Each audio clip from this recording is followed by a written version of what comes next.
This is Randy Bell with the Courier podcast, the place to come for the latest Clinton news. The city of Clinton is gearing up for a referendum on a 2% restaurant tax to generate revenue for parks and recreation. On April 18th, Governor Reeves signed the legislation authorizing the citywide vote, and the Board of Aldermen will now set a date for the election. The proposal needs 60% approval to pass.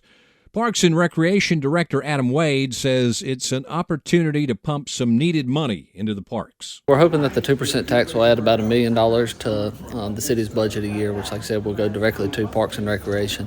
The main thing that we want to use this for is capital improvement projects that we've so needed in the parks. Our parks are aging, and as that goes, we've got to start updating some things in these parks. There's already a list of priorities. Some of the things on the top of our list is a softball concession stand. As you see it from Cynthia Drive and Northside Drive when you come in the park.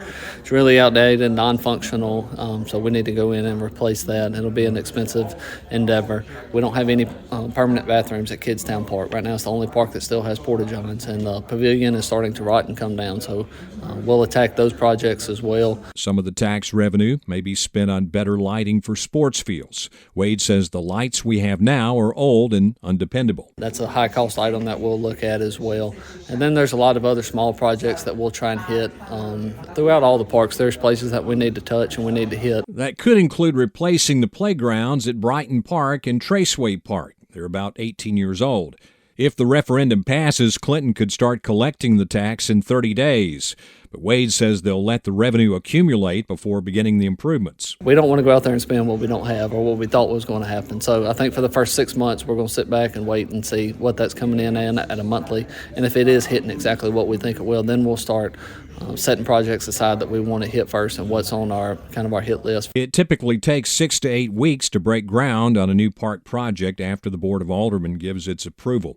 Some cities have been spending a lot of money to put down turf on their ball fields, but Wade says that's not where we're leaning towards spending this money as of right now. Like I said, we've got some projects that we need to get done. We need to fix what we have before we go out there and start adding in turf fields and things like that. He says it would cost about $250,000 to install turf on one infield. And while that might help Clinton attract more tournaments, we want to pride ourselves on providing something quality for the citizens of Clinton. This is Randy Bell.